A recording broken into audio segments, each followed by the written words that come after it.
આજે આપણે શ્રીમદ ભગવદ્ ગીતાના અધ્યાય 4 જ્ઞાનકર્મ સંન્યાસયોગનો 40મો શ્લોક જોઈશું.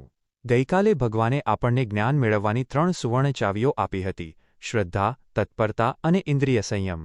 તેમણે બતાવ્યું હતું કે આ 3 ગુણ ધરાવનારો સાધક તુરંત જ પરમ શાંતિને પામે છે. આજે ભગવાન તેની બિલકુલ વિપરીત સ્થિતિ એટલે કે સંશય, શંકાના ભયાનક પરિણામ વિશે અતિ ગંભીર ચેતવણી આપે છે. નમસ્કાર મિત્રો, ડિજિટલ કી શ્રેણીમાં આપનું સ્વાગત છે. ગઈકાલે શ્લોક 39માં આપણે જોયું કે શ્રદ્ધાવાન અને જીતેન્દ્રિય પુરુષ જ્ઞાન પ્રાપ્ત કરીને અચિરેણ અર્થાત અતિશીઘ્ર પરમ શાંતિ પામે છે.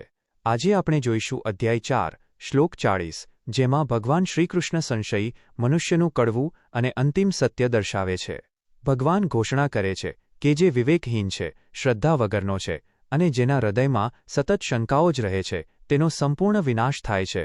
એવા સંશયાત્મા માટે આ લોક, પરલોક કે ક્યાંય પણ સુખ કે શાંતિ અસ્તિત્વમાં નથી. 1. સંપૂર્ણ સંસ્કૃત શ્લોક. અગ્નશ્ચાશ્રદ્ધધાનશ્ચ સંશયાત્મા વિનશ્યતિ નાયમ લોકોડસ્તિ ન પરો ન સુખં સંશયાત્મના 40. 2. સરળ ગુજરાતી અર્થ. શ્રી ભગવાન બોલ્યા, જે મનુષ્ય અજ્ઞાની છે, અગ્નઃ શ્રદ્ધારહિત છે, અશ્રદ્ધધાનઃ ચ, અને જે સંશયી સ્વભાવનો છે, સંશયાત્મા, તે પોતાના ધ્યેયથી પતિત થાય છે, અર્થાત વિનાશ પામે છે. વિનશ્યતિ. એવા સંશયગ્રસ્ત મનુષ્ય માટે સંશયાત્મના આ લોક પણ નથી, ન અયમ લોકઃ અસ્તિ, પરલોક પણ નથી, ન પરઃ, અને તેને માટે ક્યાંય સુખ પણ નથી, ન સુખમ. 3 અને 4 પ્રશ્નો અને તેના ઉત્તરો. 1. આ શ્લોકમાં ભગવાને કયા 3 પ્રકારના મનુષ્યોના પતનની વાત કરી છે? જવાબ: અજ્ઞાની, જે જાણી શકતો નથી; અશ્રદ્ધાળુ, જેને વિશ્વાસ નથી; અને સંશયાત્મા, જે દરેક વાતે શંકા જ કરે છે. 2. સંશયાત્મા શબ્દનો ચોક્કસ અર્થ શો થાય? જવાબ: જેનું મન નકારાત્મક શંકાઓ, દ્વિધાઓ અને અવિશ્વાસથી સતત ઘેરાયેલું રહે છે, તેવો મનુષ્ય. 3. ભગવાને સંશયાત્મા મનુષ્યના ભવિષ્ય વિશે શું ભવિષ્યવાણી કરી છે? જવાબ: સંશયાત્મા વિનશ્યતિ. એવા મનુષ્યનો આધ્યાત્મિક અને વ્યાવહારિક બંને રીતે નાશ થાય છે. 4. સંશય મનુષ્યને આ લોકમાં સુખ કેમ મળતું નથી? જવાબ: કારણ કે તે પોતાના સંબંધો, પોતાના કામ, ક્ષમતા કે ઈશ્વર કોઈના પર ભરોસો કરી શકતો નથી, જેથી તેનું ચિત્ત સદા અશાંત રહે છે. 5. ન પરો ન સુખમનો અર્થ શો થાય? જવાબ: તેના માટે પરલોક કે આધ્યાત્મિક શાંતિ પણ નથી અને કોઈ ક્ષણે આંતરિક સુખ પણ નથી. 6. શા માટે શંકા કે સંશયને ધીમું ઝેર ગણવામાં આવે છે? જવાબ: કારણ કે સંશય મનુષ્યની નિર્ણય શક્તિ, આત્મવિશ્વાસ અને સંબંધોના પાયાને અંદરથી પોલા કરી નાખે છે. 7. આ શ્લોક આપણને કયો મોટો પાઠ શીખવે છે?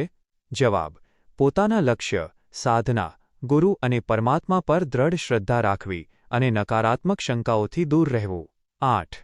અજ્ઞઃ અને અશ્રદ્ધધાનઃ વચ્ચે શું તફાવત છે? જવાબ: અજ્ઞઃ એટલે જેને સત્યનું જ્ઞાન નથી, અને અશ્રદ્ધધાનઃ એટલે જ્ઞાન હોવા છતાં જેનામાં શ્રદ્ધા કે સ્વીકારનો ભાવ નથી. 9. આજના વ્યાવહારિક જીવનમાં આ શ્લોકનું શીખવણ શું છે? જવાબ: નિર્ણયહીનતા, ઓવરથિંકિંગ, સેલ્ફ ડાઉટ છોડીને પોતાના કૌશલ્ય અને સત્ય પર ભરોસો રાખીને આગળ વધવું. 10. આ શ્લોક કયા અધ્યાયનો છે? જવાબ: 4થા અધ્યાયનો 40મો શ્લોક. 5. જીવનનો ઉદ્દેશ. 1. આત્મસંશય, સેલ્ફ ડાઉટનો નાશ અને આત્મવિશ્વાસ કેળવવો. Overcoming self doubt and building inner strength. ભગવાન સંશયાત્મા વિનશ્યતિ દ્વારા એક બહુ જ મોટો વ્યાવહારિક પાઠ આપે છે. જીવનનો એક મોટો ઉદ્દેશ આપણી અંદરથી હું આ કામ કરી શકીશ કે નહીં, એવા આત્મસંશયને દૂર કરવાનો છે. જ્યારે મનુષ્ય સતત પોતાની ક્ષમતા પર શંકા કરે છે, ત્યારે તે ઉત્કૃષ્ટ પ્રદર્શન કરી શકતો નથી. એક પ્રોફેશનલ, ક્રિએટર કે ઇજનેર તરીકે પોતાના કૌશલ્ય પર પાકો ભરોસો રાખવો એ જ પ્રગતિનો પાયો છે. 2. સ્પષ્ટ નિર્ણય શક્તિ અને એકાગ્રતા. Developing clear decision making and focus. સંશયી માણસ ક્યારેય એક નિર્ણય પર ટકી શકતો નથી. જીવનનો સર્વોચ્ચ ઉદ્દેશ દ્વિધા, કન્ફ્યુઝનમાંથી બહાર નીકળીને સ્પષ્ટતા, ક્લેરિટી તરફ જવાનો છે.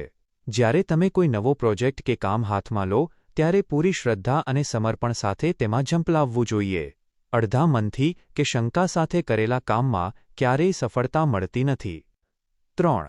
શ્રદ્ધા દ્વારા સુખ અને શાંતિની પ્રાપ્તિ. કલ્ટિવેટિંગ ફેથ ફોર હોલિસ્ટિક પીસ, ન સુખ સંશયાત્મના. જે માણસ દરેક વાતે શંકા કરે છે તે ક્યારેય શાંતિથી જીવી શકતો નથી. આધ્યાત્મિક અને પારિવારિક જીવનનો ઉદ્દેશ સંબંધો અને ઈશ્વરીય વિધાન પર પવિત્ર વિશ્વાસ રાખવાનો છે.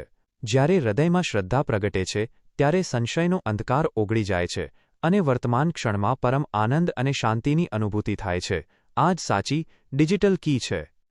નિષ્કર્ષ ટૂંકમાં 1. અજ્ઞાની, અશ્રદ્ધાળુ અને સતત શંકાઓથી ઘેરાયેલા સંશયી મનુષ્યનો સર્વનાશ થાય છે. 2.